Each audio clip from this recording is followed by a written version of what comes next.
ዳግም ይቆንጆ እዚህ መንገድ ላይ ብቻሽን ምን ትሰሪያለሽ? እማዬ ጠፍታብኝ ነው ስልክ አስደውለኝ። እሺ እኔ ቆንጆ ልጅ አስደውልሻለሁ። ቆይ ስልክ ቁጥሩን ታውቂዋለሽ? አውቃለሁ። እሺ ይኸውልሽማ ስልኬ ካርድ ዘግቷል። ስለዚህ አብረን ሱቅ እንሂድና ካርድ ገዝቼ ከዛ በኋላ እደውልልሻለሁ። አይ እማዬ ከማታውቂው ሰው ጋር እንዳትሄጂ ብላኛለች። አየሽ ጎበዝ ነሽ ማለት ነው። ልክ ነሽ። የትም መሄድ የለብሽም። እሺ ስለዚህ እኔ ካርዱን ገዝቼ እመጣለሁ። አንቺ እዚህ ቁጭ ብለሽ ትጠብቂኛለሽ። ጎበዝ ጎበዝ መጣሽ ማለት የት ሄደች? እናቷ የምትወስዳታለች ማለት ነው።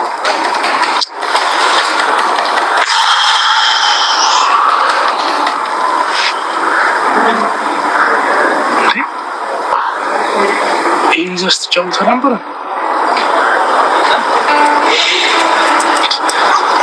ለምንድን ነው ያለች ልጅ ያሳዘነች? የሆነ የማውቃት ያለ ስሜት እየተሰማኝ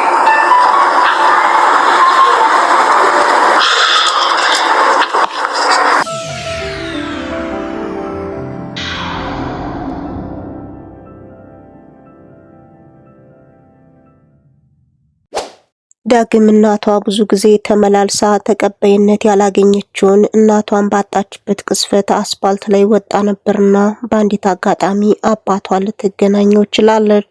ሰኒን ለማግኘት ደፋ ቀና ቢልም ነገሮቹ ግን አልጋ ባልጋ ስላልሆኑለት አሁን ላይ ሰኒን ትቼ ወደ ስራዬ መመለስ አለብኝ፣ ራሴን መጉዳት የለብኝም በማለት ራሱን እያጽናና ነው። ለኔ የሰው ወንጀል ላለመስራት እኔ እኮ የልጅ እናት ነኝ በማለት ምክንያት ብደረድርም አሁን ወጣት ነሽ፣ የወለድሽም አትመስይም፣ ስለዚህ የተለያዩ ስራዎችን መስራት ትችያለሽ በማለት መርሲሞ እያግባባትም ይገኛል። እሷ ግን በፍጹም በሀሳቡ እንደማትስማማ እየነገረችውም ነበር። ሰላም ጤና ይስጥልኝ አድማጭ ተመልካች የቻናሌ ቤተሰቦች እንደምናላችሁልኝ በያላችሁበት ሰዓት አቆጣጠር ሰላማችሁ ብዝት ትርፍ ይበል እያልኩኝ ለኔ ቻናል አዲስ ከሆናችሁ ቪዲዮ ላይክ ቻናሌን ደግሞ ሰብስክራይብ በማድረግ አበረታቱኝ እያልኩኝ እስከ ቪዲዮ ፍጻሜ አብራችሁን ቆዩ።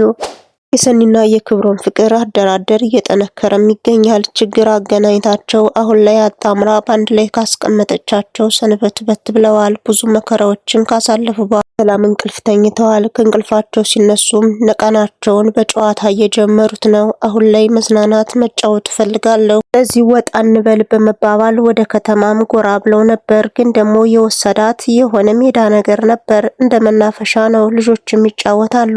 ጆከር ግን ለምንድነው ከዚህ ቦታ ሁሌ የምታመጣይ በማለት ጠይቀዋለች። ጆከርም ጎዳና ላይ ስላደገ ልጅነቱን በደንብ ስላልተጫወተ ወዚህ ጋር ስመጣ የልጅነቴን ስለሚያስታውሰኝ ነው በማለት ይመልስላታል። እሷም እንግዲህ እሱን የሚያስደስተው ከሆነ እሷም እንደ ልጅ ሆና ልታጫውተው ቃል ገባችለት። በቱኒ ጉዳይ ያመረረም ይገኛል። አሁን ላይ በእሷ እንዳትመጣብኝ ምንም ነገር እንድትላት አልፈልግም። እሷ በጊዜው አፍቃሪ የነበረች እኔ ማራባ ሁኜ ነው እንጂ ስለዚህ በእሷ ከመጣህ አልመርህም በማለት ጓደኛውን በቴስታ ማውልቆ ራሱም ሀሳብ ውስጥ ነበረ።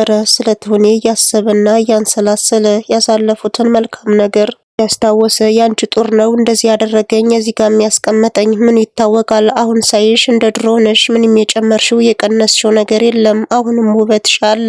ምን ያደርጋል እስካሁን ድረስ እኔን አትጠብቂኝም፣ ልጆቹን ወላልደሽም ይሆናል፣ አግብተሽ የራስሽን ህይወት መስርተሽም ሊሆን ይችላል፣ ደሞም እየጠበቅሽ ሊሆን ይችላል በማለት በሀሳብም ተውጧል።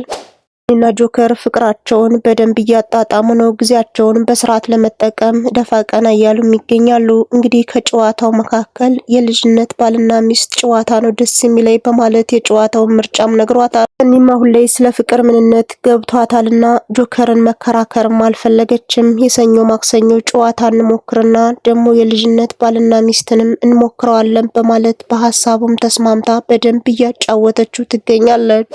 ሌኒ አሁን የማትወጣው ወጥመድ ውስጥ ገብታለች። ቢጠጭ ብትባልም አልበላምም አልጠጣም ብላለች። ልጅቷ በጣም ናፍቃታለች። ከጎረቤት ሰው እንደለላቃለው ከቤት ስወጣ አስተኝቻት ለሷ ቀለብ ልገዛላት ነበር የወጣሁት፣ ግን ደግሞ በድንገት ተያዝኩኝ። አሁን ልጄ ምን ውጧት ይሆን ምንስ በልታ ይሆን በማለት እንግዲህ የእናት አንጀት አይችልምና እያሰበችና እያንሰላሰለች ነው። እርሱም ወይም ከሰው ልጅ ይልቅ ጥቅሙ ስለሚያመዝንበት የፈለገ አንዳንድ ነገሮችን ብትነግረውም ስለ እናትነትና ስለ ልጅነት እንግዲህ ብትነግረውም ብታስረዳውም ሊገባው አልቻለም። እኔ አይመለከተኝም በማለት አራራልሽም ብሏታል። እሷም ደግሞ እንግዲህ ለልጄ ብዬ ነው እንደዚህ ያደረኩትኝ ይህንም ክደት የሰራሁት ስለዚህ ያስኩትን ገንዘብ ሙሉ በሙሉ ልስጥ ብትለውም እምብየው ብሏታል። የኔ ቀኝ እጅ ልትወኝ ነው የምፈልገው። ስለዚህ ሰኒና ጆከርን እንደምንም እንግዲህ ወጣትነትሽን ተጠቅመሽ እነሱ እንድትለያይልኝ እፈልጋለሁ በማለት እሷም ደግሞ የልጅ እናት ስለሆንሁኝ ምንም ነገር ማድረግ አልችልም ብትለውም ያለሽ ያለዛ ልጅሽን ባይንሽ አታያትም በማለት በልጇም ማስፈራራና መዛቱን ቀጥሎበታል። የጆከር ሁኔታ ስላላማራት እባክህን ፈጣሪ እንደኔ በደል ሳይሆን እንደ ልጅ ንጹህነት አይተህ ልጅን እባክህን ጠብቅልኝ በማለት ለፈጣሪዋም ተማጽናለች። በመጫወት የምታወቀው ሌና አሁን ላይ ፍቅሯን ካየች ወዲህ ሀገር ሽቶባት እያለቀሰች ትገኛለች። ክብሮምም ጽናትን ከቀሰቀሳት በኋላ አጠገቧ ሁኝላት ተግዛለች በማለት ያለውን ነገር ይነግራታል። ጽናትም አንድ ሶፋ ላይ ለሁለት ከተቀመጡ በኋላ ሌናን አንዳንድ ጥያቄም ጠይቃት ነበር። የሆንሽውን ነገር ንገረኝ፣ አንቺ ስትስቂና ስትጫወች ነው እንጂ ስተክዥ አያምርብሽም በማለት ክብሮም እኮ ካጠገቧ እንዳትለይ ብሎኝ ነው ብላም ያለውን እውነት ትነግራታለች። አይተይኝ እባክሽን ዘርፈኝ የመጣውን ሌባ ፍቅረኛ ይሁን አገኘሁት ድሮ ሰባብሮኝ እንዳለደ እሱን ሳየው እኮ አገረሸብኝ በማለት ያለውን እውነት ትነግራታለች። እንግዲህ ጽናትን ፍቅሩ አልወጣለትም ማለት ነው። በጣም ይወድሻል። አንቺን ሲያይሽ ማክሱን አውልቆ አንቺን ካየሽና ከተመለከተሽ እንደሚወድሽ በደንብ ያሳብቅበታል። ደግሞ የዛኔ የልጅነት ፍቅር ሆኖ ነው፣ አሁን ደግሞ አስተዋይ ሆኖ ይሆናል በማለት ዷንም አካፍላታለች። ሌና ግን በፍጹም ከዚህ በፊት ሰባብሮኝ ስለሄደ ጥሩ ሰው ቢሆንም እንዲሁም አፍቃሪ ቢሆን ወደ ህይወቴ ድጋሚ አላመጣውም በማለት በሱ ተስፋ እንደቆረጠች ትነግራታለች። ክብሮም ፍቅር ካሰቃየው በኋላ አሁን ላይ ራሱን አበርትቶ ወደ ስራውም የተመለሰ ይመስላል። መንገድ ላይም ኪራ አግኝቶት ቢሮውን ለማሳየት ወደሱም ጎራ አድርጎት ነበር። ክብሮምም ካስተዋለ በኋላ ቢሮ በጣም እንደሚያምርና ደስ እንደሚል እነሱም እንዳማረባቸው በደንብ እየነገራቸውም ነበር። ታዲያ እዚህ በላይ ሰፋ አድርገን የመስራት አላማ አለን በማለትም ኪራ የተሰማውን እየነገረውም ይገኛል። ቢሮ ለመስራት እኛ ሰፊ ነገር ስለምንፈልግ ነው እንጂ ይህ ራሱ በጣም በቂ ነው፣ ከበቂ በላይ ነው በማለት እየነገረውም ይገኛል። በዚህ መሃል ታዲያ አንድ ሀሳብም አንስቶለታል። እዚህ ሁኔታ ላይ ሆነን አባይቶም ቢሆን ምን አለበት በማለት አባቱ መሞት እንደሌለበትና ይህን ነገር አይቶ መሞት እንዳለበት በደንብም እየተናገረ ነበር። ኪራም ትዝታ ውስጥ ይገባል።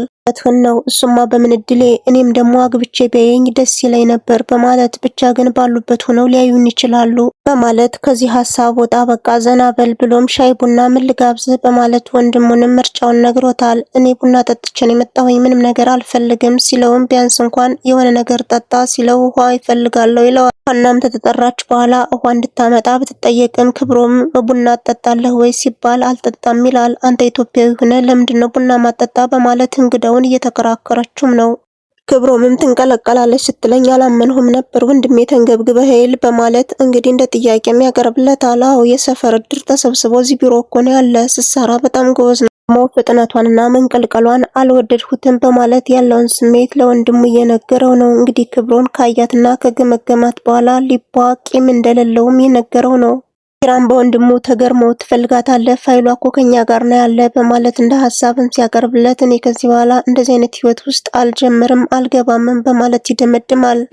ዳግም እናቷን ስላጣቻት ወደ ውጭ ወጣ። ሱቅም ሄዳ ነበረ። ሱቅ ከሄደች በኋላ ዳቦ እንዲሰጧት ብትጠይቅም ገንዘብ ይዘሽ ሳትመጪ ዳቦ አንሰጥሽም በማለት ይመልሷታል። እናም ደረጃ ላይ ሄዳ ቁጭ ትላለች። ምን በዛ አካባቢ ሲያልፍ ነበርና እባክህን ለእናቴ ደውልልኝ ጠፍታብኝ ነው በማለት ትጠይቀዋለች። ስልክ ቁጥሯን በቃልሽ ታውቂዋለች ሲላት አዎ አውቀዋለሁ ብቻ ደውልልኝ በይ በቃ ስልኬ ካርድ ስለሌለው ካርድ ሞልቼ ልምጣ እንሂድ ሲላትም እኔ በፍጹም የማላቀውን ሰው ተከትዬ አልሄድም እናቴ ማንኛውም ሰው ተከትለሽ አትሄጂ ብላኛለች በማለት እዛ ላይ ተቀምጣ እንድትቆይ እሱም ጥሏት ካርድ መግዛቱን ያመራል። በዚህ መሃል ታዲያ መርሲሞ የሚሆነውን ነገር ሲመለከት ስለነበር ልጅቷን ለማሸነፍ እንግዲህ ቃላቶችን ተጠቅሟል። እናቃታለሁ እና ሚዛሃትና ብላይ ነው ደሞም ድግስ አድሬ ነው ያልመጣሁት ከሱ ጋር ነውና እኔን ታገኝኛለሽ ብላ አለችሽ በማለት አሽባብቶን ይዟት ይሄዳል። ወሬያቸው መካከልም ናሆምን ታውቂዋለሽ ወይ በማለት ጠይቋታል። ከናቴ ስልክ ላይ በፎቶ አውቀዋለሁ እንጂ በአካል አግኝቼው አላቅም በማለት ያለውን እውነት ትነግረዋለች። በይነይ እንሂድ ከናትሽ ልውሰድሽ በማለት ይዟት ሄደ። ሆምም ካርዱን ሞልቶ እናቷን ለማገናኘት ከሷ ጋር ቢመጣም ልጅቷ ከተቀመጠችበት ስለሌለች በጣም ተጨናነቀ። ቁጭ ብለው ብዙ ካሰበና ካንሰላሰለ በኋላ በቃ እናቲቱ መጣ ይዛት ሄዳ ነው የሚሆን ግን ደግሞ የሆነ የማቃት ስሜት ተሰማኝ በማለት እየተጨናነቀም ይገኛል። አድማጭ ተመልካች የቻናሌ ቤተሰቦች እስከ ቪዲዮ ፍጻሜ አብራችሁ ስለነበራችሁ ከልቤ እያመሰገንኩኝ የቀጠለውን ይዤላችሁ እስከምመጣ መልካም ቀን ይሁንላችሁ።